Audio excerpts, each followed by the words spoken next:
Yeah, so today's topic is a trade cycle or a business cycles. And do you know what is that? Could you please give me a brief, अगर आपको याद है क्या होता है trade cycle? Anybody who wants to share? There might not be wrong, there might not be right. कुछ गलत सही नहीं होता, आपको सिर्फ बताना है अगर आपको कुछ याद है. Is there anything? Okay, so let's start with that. So what is a trade cycle? In simpler words, trade cycle refers to the fluctuations in economic activities, especially in the employment, output and income, prices, profits, etc. So आपकी जो employment है मतलब jobs, output मतलब production, income, prices and profits, इसमें जो उतार चढ़ाव आते हैं और ये बार बार आते हैं. See, its name is cycles, right? तो cycle मतलब बार बार वही चीज होना. So that's why trade cycle को ऐसे बोला जाता है क्योंकि ये बार बार आता है. And फ्लक्चुएशन से ऊपर नीचे ऐसे फ्लक्चुएशंस होते हैं इकोनॉमिक एक्टिविटी की वजह से. और इसके लिए बहुत ज्यादा फैक्टर्स उसका कॉज रहते हैं. ओके, हम इसके बारे में पूरा का पूरा पढ़ने वाले हैं. सो बेसिकली मुझे आपको ये एक स्क्वायर बॉक्स से क्या पता करवाना है कि ये फ्लक्चुएशन से ट्रेड साइकिल मतलब किस में फ्लक्चुएशन? इकोनॉमिक एक्टिविटीज में, specially in employment, output, income, prices, profits. Okay, so there was one economist called Wesley Mitchell. Okay, या फिर Wesley Mitchell. He define trade cycle. आपके पेपर के लिए, एग्जाम के लिए ये डेफिनेशंस बहुत काम आएंगे. जब भी आप किसी आंसर की शुरुआत करो, please write its brief introduction. Okay, और इंट्रोडक्शन की शुरुआत ये हो सकती है कि व्हाट इज ट्रेड साइकिल. तो trade cycle refers to the fluctuation blah blah blah. उसके बाद एक डेफिनेशन, फिर उसका थोड़ा सा एक्सप्लेनेशन, फिर दूसरी एक डेफिनेशन इजी वाली, उसका एक्सप्लेनेशन. मैंने पीपीटी में भी वैसा ही रखा है, हम वैसे ही एक्सप्लेन करेंगे. Okay, so Wesley Michel defined trade cycle as business cycles are of fluctuations in the economic activities of our organized communities. Organized communities मतलब workers की community, firm, economy as a whole, country, फिर industry मतलब firms का group, that is called industry. ऐसे बहुत सारे business के sector. तो ये सब में फ्लक्चुएशंस आते रहते हैं. ओके, हर बार बहुत ज्यादा उतार चढ़ाव रहते हैं. ज्यादा प्रॉफिट मिलता है, प्राइजेस बढ़ती है, प्राइजेस घटती है, प्रॉफिट बिल्कुल नहीं बनता, ऐसे बहुत सारे. सो जो ऑर्गेनाइज्ड कम्युनिटीज में फ्लक्चुएशंस आते, उतार चढ़ाव आते इकोनॉमिक एक्टिविटीज की वजह से, इसको ट्रेड साइकिल बोलते हैं या फिर बिझनेस सायकल बोलते हैं, ऐसा वेस्ली ने बोला है. ओके, होपफुली आपको हे समज में आ रहा है.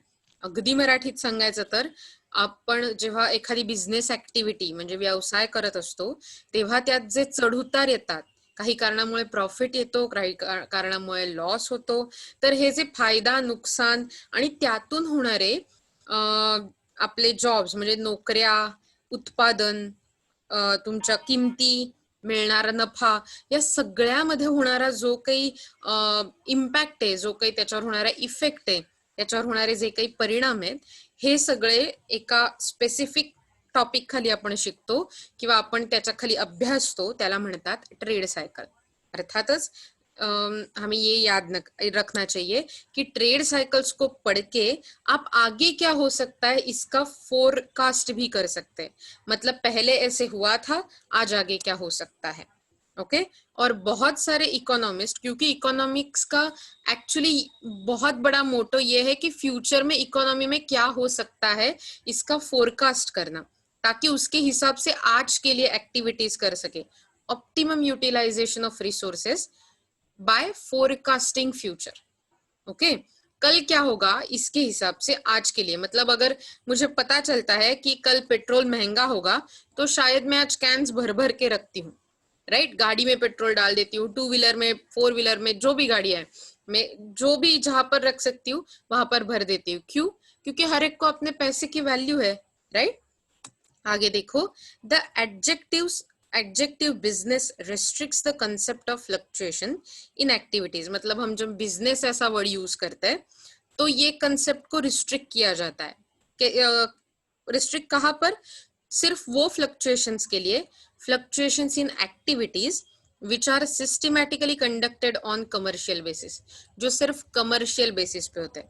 तो आपको पता है उतार चढ़ाव हर जगह पे आते हैं, फ्लक्चुएशंस हर जगह पे आते हैं, साइकिल्स हर जगह पे होते हैं।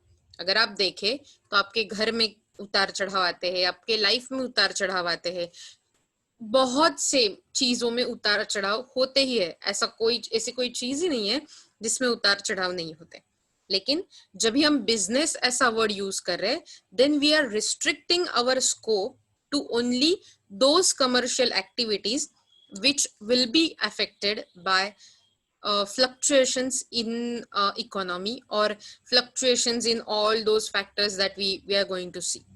Okay, so Keynes, जिसके बारे में हमने 2-3 लेक्चर में उसके बारे में थोड़ा थोड़ा सुना था, वही जॉन मेनार्ड केन्स और लॉर्ड केन्स बोलते, इंग्लैंड वाले थे। तो उन्होंने क्या बोला, अ trade cycle is composed of periods of good trade. मतलब ट्रेड साइकिल ये 2 पीरियड की साइकिल है। इसमें एक पीरियड ऐसा है, it's composed of periods of good trade, अच्छे वाले ट्रेड की एक पीरियड होती है, कैरेक्टराइज्ड बाय, जिसका फीचर रहता है या फिर कैरेक्टरिस्टिक रहती है, rising prices and low unemployment percentage. तो एक गुड ट्रेड है जिसमें प्राइस बढ़ेंगे और एम्प्लॉयमेंट नहीं, मतलब ज्यादा होगी, तो लो एम्प्लॉयमेंट परसेंटेज होगा। एम्प्लॉयमेंट जो है अनएम्प्लॉयमेंट जो है, मतलब जॉब ना होना, तो जॉबलेसनेस का परसेंटेज कम हो जाएगा। How is it good? Price बढ़ेगी तो अच्छा कैसे होगा, ये आपको मुझे बताना है। ओके, तो मुझे बताओ, let me open for a second. Okay, so tell me anybody जिनको भी ऐसा लगता है कि वो कुछ बोल सकते हैं, कुछ शेयर कर सकते हैं, कुछ भी गलत या कुछ भी सही ऐसा नहीं होता। ओके, मुझे बताओ, केन्स बोल रहे हैं कि प्राइस बढ़ेंगे और अनएम्प्लॉयमेंट कम होगा। वो तो हम समझ सकते हैं कि अनएम्प्लॉयमेंट कम होता है, मतलब गुड ट्रेड है। लेकिन प्राइस बढ़ेंगे तो गुड ट्रेड है, अच्छा वाला ट्रेड है, ऐसे कैसे बोल सकते हो आप? Is there anybody who wants to मतलब गिव मी आंसर? मुझे बताओ। ओके, सो अगर आपको ठीक है, I give it as answer. Okay, so जब भी हम इंडस्ट्री के बारे में सोचते हैं या फिर फर्म के हिसाब से, बिजनेस के हिसाब से सोचते हैं, तो राइजिंग प्राइस का मतलब होता है आप चढ़ते जा रहे हो, मार्केट बढ़ रहा है। तो आप देख सकते हो जब भी आप शेयर मार्केट के बारे में बात कर रहे हो, तो जैसे प्राइस बढ़ते जाते हैं तो वो ग्रीन एरो दिखाते रहते हैं, राइट। कभी अगर आपने वो देखा होगा, जैसे CNBC आवाज जैसे, या फिर ऐसे कुछ बिजनेस चैनल्स रहते हैं, बिजनेस न्यूज के चैनल, तो यहाँ पर दिखता है कैसे लाइन आती रहती है। तो जिनके प्राइस ऊपर गए हैं उनके लिए ग्रीन एरो दिखता है, जिन कंपनीज के शेयर के प्राइस, और जिन कंपनी के शेयर के प्राइस नीचे आते हैं वो सब नीचे दिखता है। तो आप अगर ऑब्जर्व कर पाते, तो अभी के लिए जब लॉकडाउन का पीरियड चल रहा था या फिर चल रहा है, बहुत सारे प्राइजेस नीचे आते हुए दिख रहे हैं, क्योंकि वो थोड़ा रिसेशन पीरियड में हम थोड़ा सा मतलब हम we are on a border कि हम रिसेशन में जाए ना जाए। ओके, और इसीलिए वो आत्मनिर्भर भारत जैसे कंसेप्ट है जिससे हम रिसेशन टाल सके। ओके, सो रिसेशन टालने का एक बड़ा मौका है कि आपके प्राइस बढ़ने चाहिए, rising prices and low unemployment percentage, shifting with. तो ये एक कंपोस्ट पीरियड था। दूसरा पीरियड कौन सा है जो शिफ्ट होता है? Shifting with periods of bad trade. कैसे पीरियड है बैड ट्रेड के? Characterized by falling prices and high unemployment percentage. तो प्राइजेस कम होते जाएंगे और अनएम्प्लॉयमेंट बढ़ता जाएगा। सो गुड ट्रेड मतलब हाइयर प्राइजेस या फिर राइजिंग प्राइजेस और लो अनएम्प्लॉयमेंट परसेंटेज।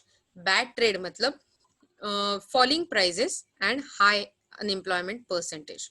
ओके, इसके बाद आता है the alternating periods of expansion and contraction in the economic activity has been called as trade cycles. तो जो अल्टरनेटिंग पीरियड होते हैं, कभी गुड ट्रेड, कभी बैड ट्रेड, कभी गुड ट्रेड, कभी bad trade, it's not according to us, okay, right turn लेना है, लेफ्ट टर्न लेना है, राइट लेना है, ऐसा कुछ नहीं होता है। अगर इट्स लाइक अगर आपको आपकी कॉलेज तक पहुंचना है और आपको स्टैंड से कॉलेज तक पहुंचना है तो डेफिनेटली आपको शायद केळसकर नाके पर आकर लेफ्ट ही टर्न लेना आहे. केळसकर नाक्यावरून लेफ्टच टर्न घ्यायला लागतो. राईट घेऊन चालेल का? नाही चालत की नाही. सो हे लक्षात ठेवा की एक डेफिनेट टर्न इकॉनॉमी नेहमी घेत असते. एक्सपान्शनचा असतो किंवा कॉन्ट्रॅक्शनचा असतो आणि त्या ऍक्टिव्हिटीजना फ्लक्च्युएशन्सना अल्टरनेटिंग पिरियड मध्ये ते टर्न्स होत असल्यामुळे त्याला म्हणतात ट्रेड सायकल्स. ओके, मला वाटतं मी तुम्हाला ट्रेड सायकलची ब्रीफ अशी इंट्रोडक्शन दिली आहे आणि मला तुम्हाला यात बोर करायचं नाहीये. सो मला एकदा सांगा, तुम्हाला लक्षात येतंय का मी ट्रेड सायकल बद्दल काय सांगितलं ते? Are you understanding what is trade cycle simply meaning?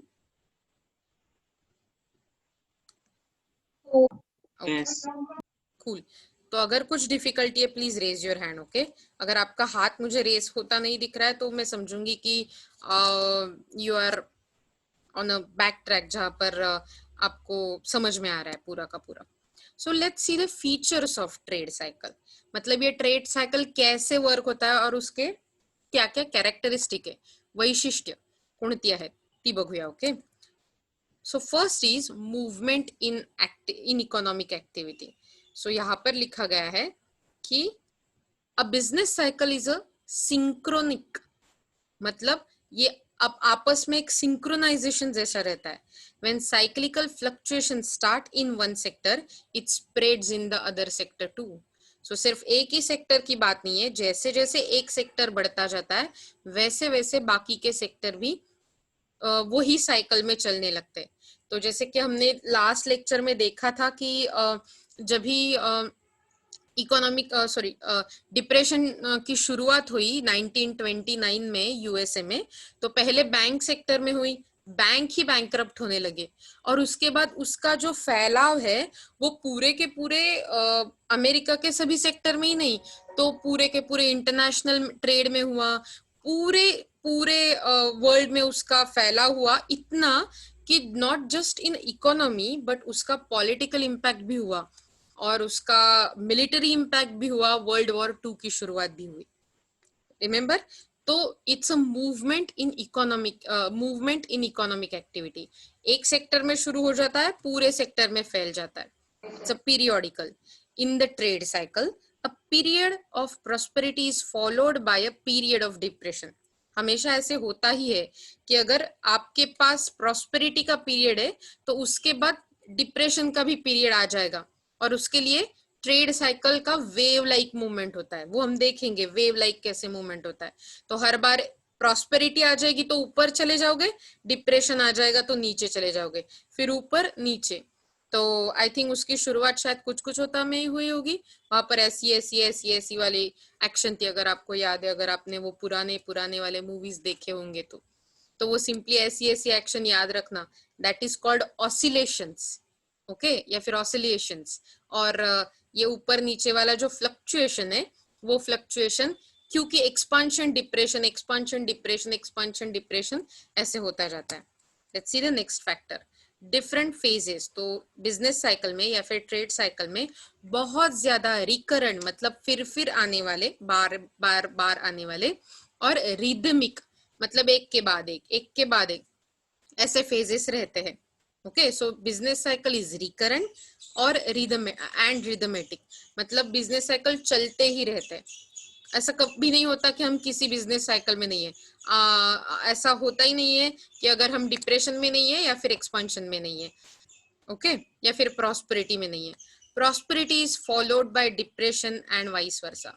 तो प्रॉस्पेरिटी डिप्रेशन के बाद आएगी लेकिन डिप्रेशन के बाद प्रॉस्पेरिटी आएगी. तो आपको पता है इट्स लाइक अ लाइफ का जो एक क्या बोल सकते हैं फिलॉसफी है वैसा, कि हर सुख के बाद दुख आता है, दुख के बाद सुख आता है.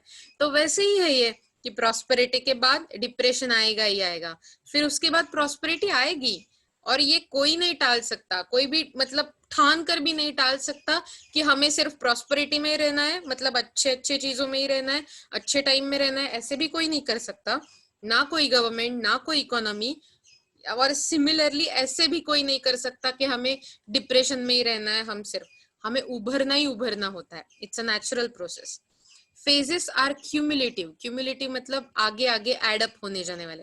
सो trade cycle is a cumulative, मैंने बोला जैसे कि जो पिछले प्रॉस्पेरिटी का इम्पैक्ट होगा वो इम्पैक्ट आगे वाले डिप्रेशन पे भी रहेगा, आगे वाले डिप्रेशन पे जो इम्पैक्ट रहेगा वो आगे उसके आगे वाले प्रॉस्पेरिटी पर रहेगा, एंड सेल्फ रीइंफोर्सिंग, और ये सब खुद से चलता जाता है, कोई उसको बदल नहीं सकता। हाँ, उसके इम्पैक्ट हम कम ज्यादा कर सकते हैं, टाइम में हम कम ज्यादा कर सकते हैं हमारी गवर्नमेंट की हेल्प से, हमारे प्राइवेट सेक्टर की हेल्प से, लेकिन हम उसको चेंज नहीं कर सकते कंप्लीटली कि हम प्रॉस्पेरिटी के बाद प्रॉस्पेरिटी ही आएगा, ऐसे नहीं बोल सकते।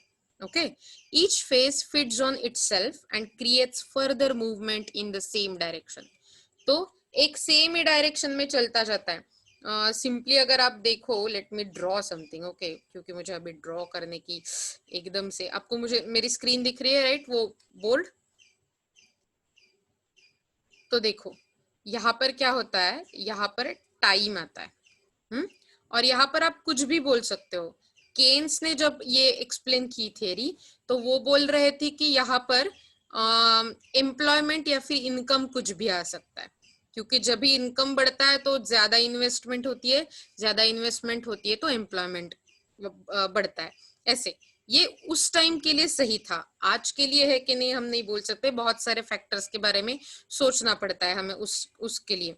Okay, so let's start with how this will show us. Okay, एक सिंपल ग्रोथ रेट रहता है आपके इकोनॉमी का, शायद ऐसे है, बढ़ता हुआ दिखाते देते हैं, ग्रोथ रेट मतलब जीडीपी बढ़ना, राइट, मैं इसको जीआर बोल देती हूँ, that is a growth rate. अब क्या होता जाता है, ये जो फ्लक्चुएशंस जो फ्लक्चुएशंस के बारे में हम जो बात कर रहे हैं, वो फ्लक्चुएशंस आना शुरू हो जाता है, तो आइदर वे बड़े होते हैं छोटे होते हैं, तो शायद पहले छोटे छोटे भी हो, तो दैट इज हेल्पफुल, छोटे छोटे, इसको इकोनॉमी को इम्पैक्ट नहीं होता, लेकिन कुछ ऐसे होते हैं कि जो थोड़े बड़े रहते हैं। ओके, कुछ ऐसे भी रहते हैं, ओके, मैं एग्जैजरेट नहीं कर रही हूँ, ऐसे होते हैं, ऐसे हुए हैं। ओके, तो अब क्या होता है, जितना नीचे वाला इम्पैक्ट उतना ऊपर वाला इम्पैक्ट, और इसको ना, इसको बोलते हैं पीक।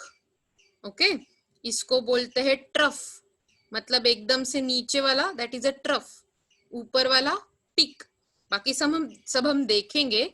तो मुझे क्या बोलना था, ये आपका एवरेज ग्रोथ रेट है, जो ग्रोथ बढ़ती जा रही है, लेकिन आप अगर देखोगे तो ऊपर नीचे ये क्यूमुलेटिव एक्शन के हिसाब से बिजनेस साइकिल चलता ही जाता है।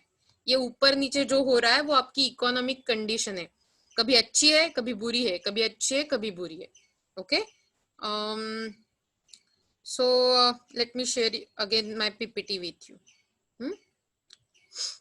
So phases are cumulative, that's what I was telling, and each phase feeds on itself and creates further movement in the same direction. Next is asymmetry. जैसे हमने देखा था कि trade cycle is asymmetrical. The prosperity phase is slow and gradual, and the phase of depression is rapid. हम हमेशा ऐसे ही देखते हैं, राइट, जो भी अच्छी चीजें होती है छोटे टाइम के लिए होती है, सुख जो बोलते हैं हम, that is for only small time, छोटे छोटे पिरियड के लिए रहता है।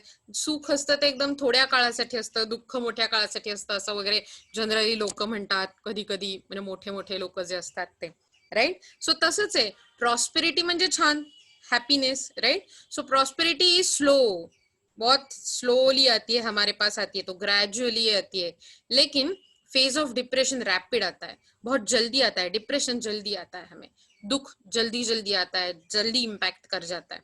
ओके, सो असिमेट्री है, तो वो दोनों सेम सेम नहीं है।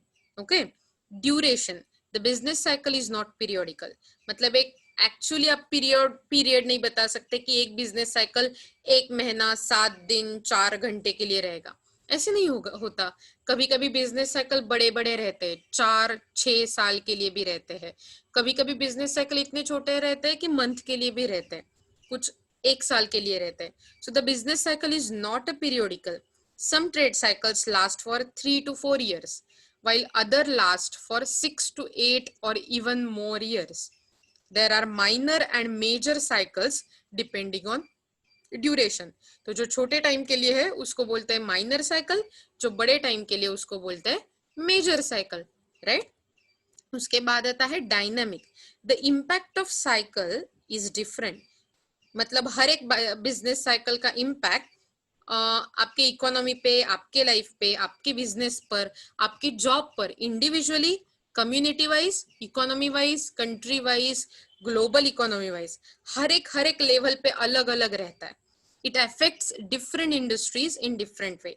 तो मतलब जैसे शायद जब ये लॉकडाउन शुरू हुआ तो आप देख सकते हो कि रियल इस्टेट का मार्केट, टूरिज्म की इंडस्ट्री, ये सब मतलब झोपल्याच त्या इंडस्ट्री. तो वो बोलते हैं कि बहुत कम हो गया उसका ट्रेडिंग पीरियड. खर्चा पानी भी निकालना मुश्किल हो गया उन इंडस्ट्री में, राइट. क्योंकि ट्रैवलर्स, टूरिस्ट तो आते ही नहीं है अभी. लेकिन अगर आप डॉक्टर्स के बारे में बात करो, अगर आप सैनिटाइजर कंपनीज के बारे में बात करो, मास्क जो लोग बनाते हैं उनके बारे में बात करो, या फिर जो मेडिकल्स है उनके बारे में बात करो, तो इनके लिए क्या वो पीरियड सोने का है? नहीं. They are on 24 hours duty. तो मतलब इनके लिए प्रॉस्परस है, लेकिन टूरिज्म इंडस्ट्री के लिए डिप्रेसिव है. आपको समझ में आ रहा है? एक ही टाइम में डिफरेंट तरीके से दो दो सेक्टर, दो दो इंडस्ट्रीज अफेक्ट हो रहे हैं डिफरेंट तरीके से. Okay. Fluctuations occur not only in production and income but also in other variables like employment, investment, consumption, rate of interest, price level. तो सिर्फ फ्लक्चुएशंस जो है, जो चेंजेस है ऊपर नीचे होना, वो सिर्फ प्रोडक्शन मतलब उत्पादन पे मतलब डिपेंड नहीं करता, इनकम पे डिपेंड नहीं करता सिर्फ, लेकिन और भी चीजें. जैसे कि अब अगर देखो तो हॉस्पिटल में नर्सेस की कमी है, तो वो क्या करेंगे? वो नर्सेस को ज्यादा रिक्रूट करेंगे, उनको ज्यादा जॉब मिलेगा, तो वहां वो सेक्टर में, मेडिकल सेक्टर में नर्सेस की या फिर रिक्रूटमेंट बढ़ जाएगी, एम्प्लॉयमेंट बढ़ जाएगी. लेकिन जो लोग टूरिज्म सेक्टर में थे, जो शायद वेटर का रोल कर रहे थे, जो शायद हॉस्पिटैलिटी मैनेजमेंट में थे, होटल मैनेजमेंट में थे, शेफ्स थे, तो वो क्या हो जाएंगे? उनका जॉब शायद मतलब जा सकता है अगर ये ऐसे ही कंटिन्यू रहा तो एम्प्लॉयमेंट को अफेक्ट करता है. इन्वेस्टमेंट में, तो अभी के लिए अगर हमें इन्वेस्टमेंट करना है तो हमें कौन से वाले कंपनीज में हम करेंगे? शेयर्स कौन से कंपनी के लेंगे हम? डेफिनेटली हम मेडिकल कंपनी के शेयर लेंगे, ऐसे हम सोचेंगे कि क्यों इनको ज्यादा फ्यूचर है. हम टूरिज्म सेक्टर में जो कंपनीज है उनके बारे में नहीं सोचेंगे. कंजम्पशन के बारे में सोचेंगे तो हर बार यही आदमी सोचेगा कि अरे पैसे रखने चाहिए सो दैट हम मेडिसिन ले सके अगर कुछ आगे जाकर हो जाए तो मुझे. लेकिन क्या हम ऐसे करेंगे कि हम बड़ी वाली गाड़ी लेंगे अभी के लिए? शायद कम लोग होंगे जो ऐसे बारे में सोचेंगे. लेकिन अगर आपको थोड़ा भी बुखार आता है, थोड़ी भी सर्दी लगती है, या फिर थोड़ा भी ऐसा कुछ हो जाता है, तो आप जल्दी से जाकर मेडिसिन लेंगे ही लेंगे, right. So that is consumption पे आपका कैसा असर हो रहा है. फिर रेट ऑफ इंटरेस्ट क्या है कि ऑब्वियसली अब आपके सेविंग्स में भी चेंज हो जाएगा. हमने देखा कि हम क्या करेंगे, आज अगर किसी की जॉब चली जाती है तो वो सेविंग्स करना शुरू कर देगा बहुत ज्यादा. तो आपके रेट ऑफ इंटरेस्ट पे भी डिपेंड करेगा कि कहाँ पर सेविंग करना है, कहाँ पर कैसे रखना है, राइट. प्राइस लेवल भी ऐसे ही हो जाएगी कि अगर आप देखो तो जो हम मटेरियल आज इंपोर्ट कर रहे हैं, क्योंकि लॉकडाउन की वजह से बहुत इंपोर्ट एक्सपोर्ट, इंटरनेशनल ट्रेड थोड़ा मतलब वो बोलते हैं ना मंद चलता है, वो ठंडा हो गया है थोड़ा. तो ऐसे समय में हम क्या करेंगे? इंपोर्ट की प्राइसेस बढ़ेगी. मतलब जो हम चीजें इंपोर्ट करते हैं जैसे mobile, TVs, may be cars, तो उनकी प्राइसेस क्या होगी? बढ़ेगी. और जो चीजें यहाँ ही बन रही है उनकी प्राइस कम हो जाएगी. तो प्राइस लेवल पे भी इसका डिफरेंट इम्पैक्ट हो जाएगा. एंड द लास्ट फीचर, ये फीचर्स आपको लिखने ओके आपके नोट्स में मैंने यहाँ पर रखे हैं. तो last feature is international nature. Through international trade, boom and depression. Boom मतलब प्रॉस्पेरिटी का पीक. तो through international trade, boom and depression in one country are pass to other countries. क्योंकि इंटरनेशनल ट्रेड है और हमने देखा कि ये सेक्टर टू सेक्टर भी चला जाता है बिजनेस साइकिल. तो वैसे ही इंपोर्ट एक्सपोर्ट जब चल रहा है, इंटरनेशनल ट्रेड चल रहा है, तो एक कंट्री से दूसरे कंट्री में इंटरनेशनल ट्रेड की जो साइकिल है वो चली जाती है. जैसे कि हमने देखा था वो डिप्रेशन के वीडियो में, यूएस में पहले शुरू हुआ जो भी डिप्रेशन का पीरियड था, लेकिन इंटरनेशनल ट्रेड के थ्रू सभी यूरोप में भी फैल गया. तो US, United States of America is not even closer to Europe. Okay, लेकिन फिर भी यहाँ से वहां फैल गया. ओके, फिर पूरे के पूरे वर्ल्ड में फैलने लगा. आज भी ऐसा होता है. आज अगर आप देखो तो जैसे हाइड्रोक्लोरोक्विन के बारे में यहाँ पर हुआ था. हाइड्रोक्लोरोक्विन का बहुत ज्यादा इस्तेमाल हुआ था कोविड-19 को टैकल करने के लिए, कोविड-19 के पेशेंट्स को देने के लिए, राइट. तब क्या हुआ था, हाइड्रोक्लोरोक्विन हमने हमारे यहाँ बहुत ज्यादा बनता है इंडिया में, तो हमने क्या किया, हमने बहुत ज्यादा कंट्रीज को बेचा, उसका एक्सपोर्ट किया. तो डेफिनेटली वो जो बूम थी हमारी कंट्री में, वो उस कंट्रीज में भी होने लगी. लेकिन इसी टाइम में अगर चाय की इंपोर्ट एक्सपोर्ट के बारे में सोचे, जो इंडिया एक्सपोर्ट्स टी, इंडिया खुद का माल एक्सपोर्ट करता है चाय का, तो वो कम होता है. और वो कम होता है तो अलग कंट्रीज में भी उसका इम्पैक्ट दिखेगा, वहां पर चाय की प्राइस बढ़ जाएगी. Okay, so this is how the countries in a plural form, बहुत ज्यादा कंट्रीज इम्पैक्ट होते हैं एक कंट्री के ट्रेड साइकिल की वजह से. आपको समझ में आ रहा है? Features of trade cycle: movement in economic activity, they are periodical, they have different types of phases, they have these phases and they are cumulative, मतलब एक के बाद ऐड हो जाता है इसका impact. But depression and prosperity are not symmetrical, they are asymmetrical. Then there is a not specific duration for every trade cycle, हर एक का अलग अलग रहता है. इवन prosperity और डिप्रेशन का भी ड्यूरेशन है, तो दोनों का सेम नहीं रहता. ओके, उसके बाद आता है इंटरनेशनल नेचर. एक कंट्री की ट्रेड साइकिल जो एक कंट्री के इकोनॉमी में चल रही है, दूसरे कंट्री में चली जाती है. Okay, so let's see what's ahead. मैंने बोला था आपको, मैं आपको डायग्राम दिखाऊंगी.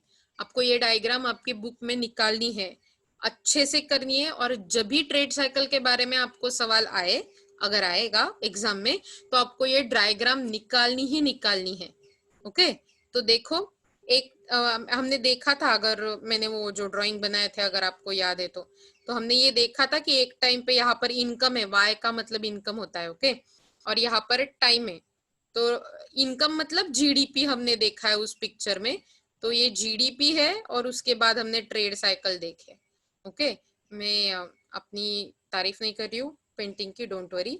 और ना कि मैं आपको सफर करवाऊंगी ये पेंटिंग दिखा दिखा कर बात. So let's see the finer version of trade cycles or business cycle. तो आपके y एक्सिस पे यहाँ पर रियल जीडीपी है, आपके x एक्सिस पे टाइम है. Let me get that pointer so that मैं आपको अच्छे से दिखा पाऊंगी.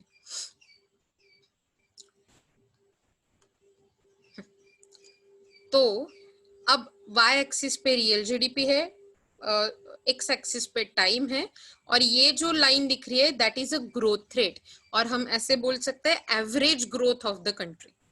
ओके, तो अगर कुछ भी चेंजेस नहीं होते तो ये ही हमारा जीडीपी ऐसे ऐसे ऐसे ऐसे बढ़ जाता, जैसे कि टाइम बढ़ रहा है. अगर आप आगे मतलब राइट वाले सेक्शन में आगे जाओ तो आपको टाइम बढ़ेगा वो दिखेगा. जैसे टाइम जा रहा है वैसे जीडीपी कितना बढ़ रहा है ये दिखेगा, रियल जीडीपी. लेकिन ऐसे चलता नहीं है. तो क्या होता है, पहले आपका एक्सपांशन पीरियड होता है, इसमें इकोनॉमी ऊपर ऊपर ऊपर चढ़ती जाती है. ओके, इसके बाद जो पॉइंट है एकदम से ऊपर वाला, तो वो पॉइंट पे पीक आ जाता है. ओके, यहाँ पर इकोनॉमी इज लाइक बहुत अच्छे, कुछ होता ही नहीं है प्रॉब्लम. यहाँ पर आप जैसे ऊपर चढ़ रहे हो, यहाँ पर पीक का पॉइंट आ रहा है, उसके बाद इकोनॉमी का गिरना शुरू हो जाता है, that is called recession. Okay, recession और डिप्रेशन ये दो अलग अलग चीजें हैं। रिसेशन मतलब नीचे गिरना शुरू होना, ओके। फिर यहाँ पे ट्रफ आ जाता है। ट्रफ का मतलब होता है एकदम से नीचे वाला पॉइंट, डिप्रेशन वाला पॉइंट, एकदम से लोअर वाला पॉइंट। लेकिन ट्रफ के बाद भी एक्सपांशन या फिर रिकवरी बोलते हैं उसे, तो वो रिकवरी का पीरियड शुरू हो जाता है। पीक मतलब प्रॉस्पेरिटी आ जाती है, प्रॉस्पेरिटी के बाद फिर से रिसेशन शुरू हो जाता है, रिसेशन के बाद ट्रफ होता है। रिसेशन को कॉन्ट्रैक्शन भी बोलते हैं, ओके। समझ में आ रहा है? मैंने आपको 4 टाइप के फेजेस सिर्फ दिखाए, एक्सप्लेन नहीं किए, सिर्फ दिखाए। पहले था एक्सपांशन, ओके, इसको बोलते हैं एक्सपांशन, मतलब एक्सपांशन इज गुड ना। सो एक्सपांशन के बाद आता है पीक, प्रॉस्पेरिटी का पॉइंट दूसरा। फिर तीसरा फेज है रिसेशन और कॉन्ट्रैक्शन। उसके बाद है ट्रफ मतलब डिप्रेशन। 4 चीजें मैंने आपको दिखाई, 4 स्टेजेस, ओके। तो ऐसे आपके जीडीपी या ग्रोथ में भी, मतलब ग्रोथ ऐसी कम ज्यादा रहेगी। तो यहाँ पर सबसे ज्यादा जीडीपी रहेगा, यहाँ पर सबसे कम जीडीपी रहेगा। टाइमली फिर से ज्यादा होगा, फिर से कम होगा। Let's go ahead. So let's start with the depression मतलब ट्रफ। क्योंकि आइदर वे आपको जब भी कैलकुलेट करना होता है तो आप ये मतलब पीक टू पीक कैलकुलेट कर सकते हो, पीक टू पीक के बारे में सोच सकते हो, या फिर डिप्रेशन टू डिप्रेशन के बारे में सोच सकते हो। तो मैं क्या कर रही हूँ, मैं आपको डिप्रेशन से लेकर डिप्रेशन के बारे में बता रही हूँ, क्योंकि डिप्रेशन के बाद ही एक्सपांशन का प्रोसेस शुरू हो जाएगा, राइट। इसकी वजह से आप कैसे भी तरीके से देख सकते हो। मैंने आपको पहले डिप्रेशन से दिखाना शुरू किया है। So let's see what is a depression, okay. Depression is the lowest of the phases of business cycle. It is phases of business cycle. It is severe from recession. In this phase we will see a negative growth rate in economy. There is a continuous decrease in demand.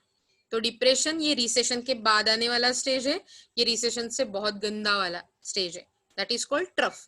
और it's like tough, right, बहुत tough, वैसे ही tough है।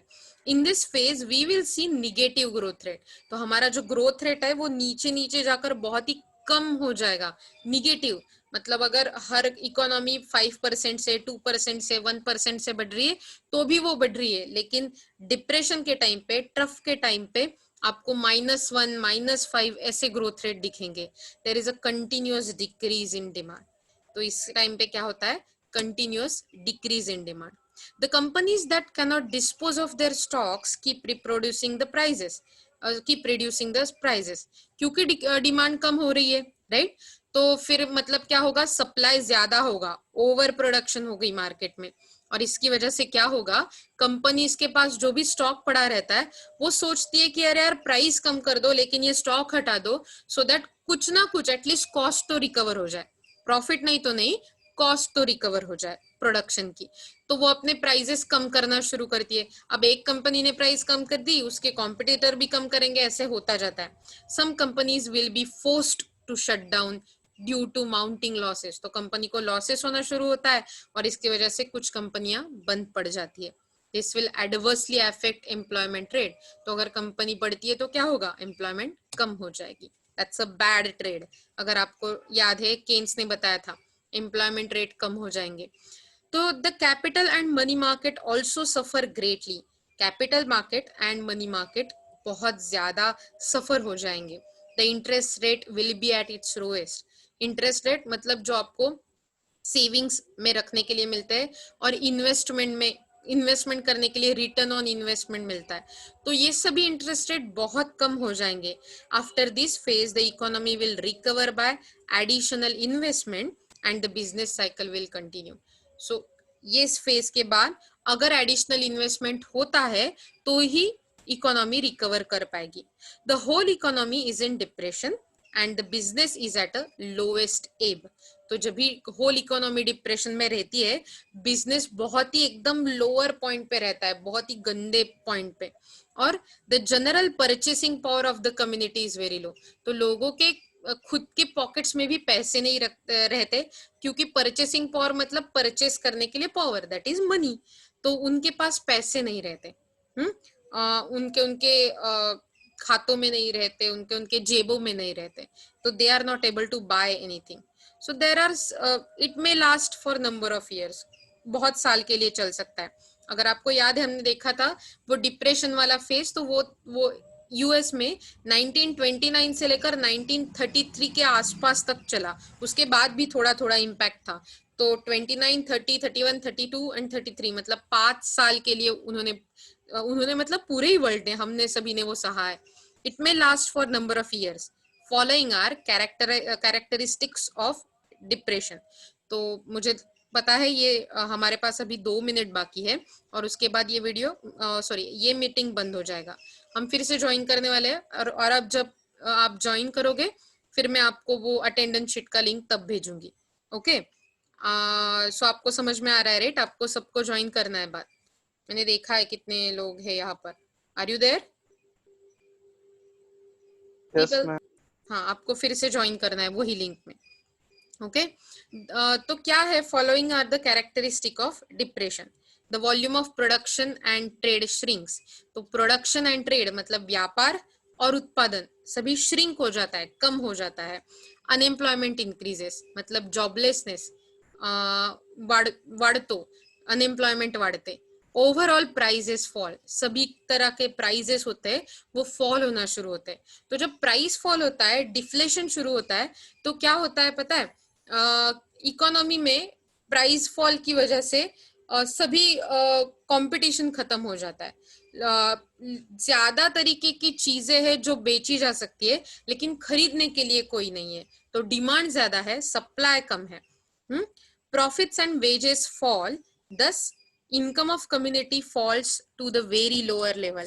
तो profits और wages भी कम होते जाते हैं, और ओवरऑल कम्युनिटी का ही इनकम कम हो जाता है। इसीलिए आपको वो देखना है इनकम का फ्लो, एक के बाद एक सब कम कम होने जा रहा है। Aggregate expenditure and effective demand comes down to, aggregate expenditure भी कम हो जाते हैं, इफेक्टिव डिमांड भी कम हो जाती है।